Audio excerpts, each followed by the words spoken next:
To reflect on the All-Ireland final and the player ratings, we'll start with the goalkeeper of Tipperary, Brian Hogan. It's hard to imagine what he did wrong in the game. Now, I'm sure he came into the final a little bit frustrated with Lee Chin's goal getting past him and maybe ever so slightly Conor McDonald's, but that was blasted from close range, so I don't think there's a whole pile of an issue there. His puck outs, absolutely no problem there at all. I don't think heroes were made out of anyone in the half-back line for Kilkenny, as has happened in the past.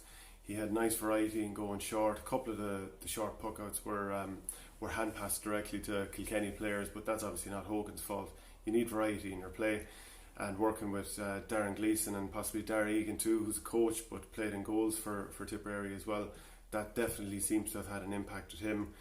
He's kind of the Hawkeye king now after catching a ball out over the crossbar from Lee Chin and also from John Donnelly in the final as well. And who knows if there'll be a review of how the technology is applied, because at the moment I don't think we've clarification whether it's the ball only that's detected when it goes over the crossbar by Hawkeye, or if also the width of his hand is too. So I'll be interested to see if Hogan is going to lead to a review of the rules, a bit like Anthony Nash and Stephen O'Keefe with that penalty incident back in 2014. Stephen O'Keefe went and closed down Anthony Nash when he was, lifting the ball up for a penalty and bringing it all in the way inside the 14. So could be another change there. One thing that I noted in the warm-up was that Paul Maher, the sub-goalie, Brian Hogan and Tommy Dunn, they were practicing for a situation if Colin Fennelly got the ball, came in and did one of his batted finishes, which we've seen a few times, where he comes through like a battering ram and does that. So the attention to detail is there. So an 8 out of 10 for Hogan for me. Carl Bart, give him an 8 out of 10 as well. Like, he covers so much ground. He's like a rabid dog and he's all over his marker. I think he could possibly technically have been sent off for the flick across Richie Hogan's head. But I think most people who've played the game realise that that's the sort of incident that you're rarely going to get sent off for. I mean, he was going for the ball. It's possibly a yellow card anyway, but you probably won't be given a red for that. I think Kilkenny made a hero out of him with the way that they used the ball in the second half when Barrett was playing as the spare man, because I can think of 3 or 4 incidences where he just stood in front of the full back line and a Kilkenny player just mishit an aimless ball straight into his hand. And when you have that sort of speed as well and the ball is just breaking from long ball, you're definitely going to get a bit of joy. Amazing to think that he was a midfielder a year ago, and he's after making a good comeback, it must be said. Barry Heffernan, I give him a 9 out of 10. Won his battle with Adrian Mullen, and as the second half went on and Kilkenny went route one, he just plucked so many balls from the sky. Lovely crossfield ball to Callan, which led to Bubbles' goal. And he's played only 3 games. If you remember, in Munster he marked John Conlon, played full back that day. He could end up being nominated for an All-Star, and it's kind of funny, if the GA rules, disciplinary rules, were applied a little bit more stringently, he might have even missed the final for giving a dig to Diarmuid O'Keefe in the semi-final. Ronan Maher, another 9 out of 10. The way he marked Colin Fennelly, John McGrath bailed him out early on in the game, but it's not as if you could blame Ronan Maher for Colin Fennelly getting through. Wally Walsh had done all the donkey work there. Did very well on TJ Reid as well, did Ronan Maher, and he managed to even do more than just hold these two pretty much heavyweights of hurling, and that went a fair way to ensuring that Tipperary won this match, because if there's a load of high ball being trucked in, you need someone secure back there, and he definitely was that, and more, never mind driving out with the ball.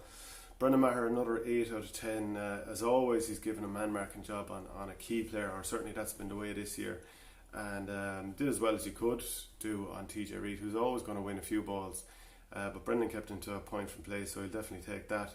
Made a great burst to win a free after 25 minutes, that solo out from defence, and ultimately Conor Fogarty pulled him down. And that sometimes you need those big moments from leaders just to gee everyone up and get them going, so he had jumpstart things. Also, there was a crucial moment early on when Wally Walsh was through for a possible goal chance. He just had to step inside Brendan, who had lost his hurley, but Brendan managed to slow him up, and a free was given, possibly a questionable free, but that was a very important moment. Kilkenny didn't get a goal, and normally when they're winning games it's because of goals, so that was big. Paddy Maher, there's a lot of 8 out of 10s here. I think Paddy's deserving of an 8 as well. Paddy Maher's a big man who's brilliant in the air, and what did Kilkenny do? Only hit loads of high ball on top of him, especially as the game went on, so kind of shooting themselves in the foot a small bit by raining ball on him. needed a bit of time to work himself into the game, and I think like every player, spilling a couple of balls at the start of the game with the conditions. But once he moved on to Wally Walsh, he had a lot of joy, won that battle, and his great catch led to the Niall O'Meara goal as well.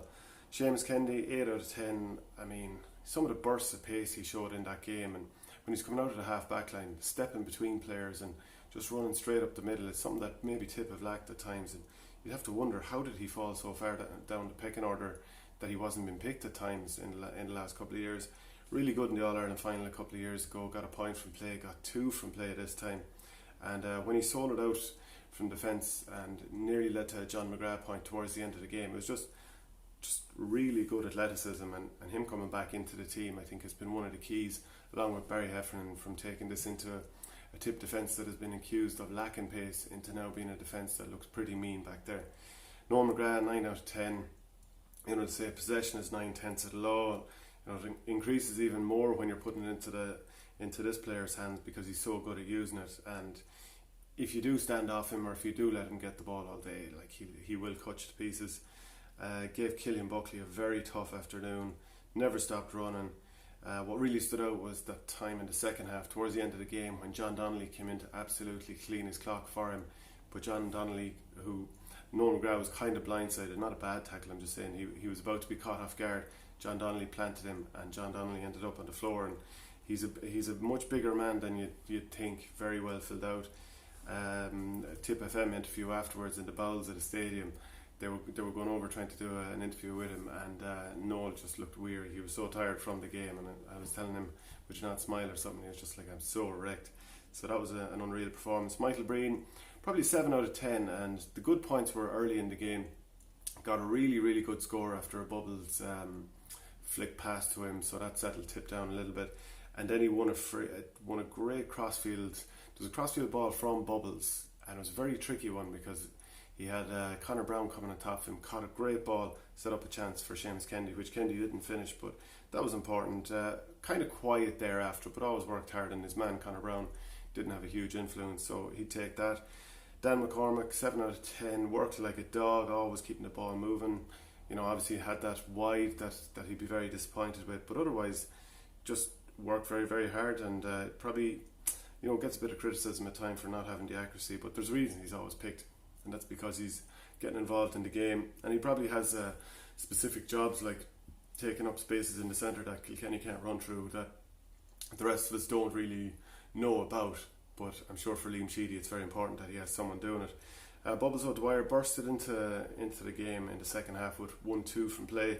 The way he picked out Jason Ford for that point, I think, will live long in the memory, just dancing between two guys with the flick of the ball onto the hurley. He's now scored 220 in 5 championship games against Kilkenny, and that's something you can't overestimate, because he's scored from play, and every time he's played against him in the championship, they definitely don't enjoy playing against him. Probably a 7 out of 10. Couple of bad wides. He was still very, very good, and he was floating from centre forward, from the half forward line. It probably 2014, that drawn game was his highlight. Actually 2016 as well. He had a great game that day as well. But 7 out of 10 still shows that he had a good performance. Niall O'Meara, I think I'd give him 8. When Tipp were struggling at the start of the game, he was the guy you could rely on. He gave Conor Fogarty a tough enough time with how direct he is. He won a free even before getting that goal, and that goal, Tipp were struggling at the time. They were 5 points to 8 down, had been 8 points to 3 down, ran at his man, and he's a guy who started the season unbelievably well. Niall O'Meara against Cork, got his injury, probably took him a bit of time to work himself back to form, but good display. Jason Ford, I think he was under an awful lot of pressure early on when Tipp were just trucking ball in. Paul Murphy's pace and athleticism and aerial ability meant Ford was under a fair bit of pressure. He grew into the game, scored a couple from play, and a nice hand pass to Niall O'Meara set up that goal that I was just talking about when it was badly needed. Finished the championship with 265 and 119 of that from play, so it's a fairly good return. Seamus Callanan, I think he probably won the game for Tipperary in the space of a few minutes there early in the second half. Got his goal to put Tipp 3 ahead when it had been level. Then he fired over a point just after that, and then he set it up Bubbles for the goal to put Tipp 8 points clear on 41 minutes. So I did a poll for Tipp's player of the season, which included Ronan Maher, Brendan Maher and Noel McGrath, and Shamey came out with 47%, 8-17 from play in 8 games, and being able to fire over that free at the end to guarantee it, well, just a little final flourish when you know that you had the title won and you were about to climb the steps of the Hogan must have been sweet for him. John McGrath, so 8 out of 10 for Shamey Callan, 7 out of 10 for Ford. And John McGrath, I'll give him an 8. Like in the first couple of minutes he gave away 2 frees that Kilkenny knocked over, the first on John Donnelly and then Wally Walsh, but of course he'd stopped Colin Fennelly from scoring a goal, so you know his work rate was huge, and sometimes you do have to foul players. Scored 3 points from play, great work all over the field, and this is after a guy coming in after 3 or 4 fairly average games by his standard coming into it. Real return to form when it mattered most. So 8 out of 10 for John McGrath. Don't forget to subscribe to the channel by clicking subscribe below, and click on the bell as well just beside it so that you get notifications whenever new videos come up.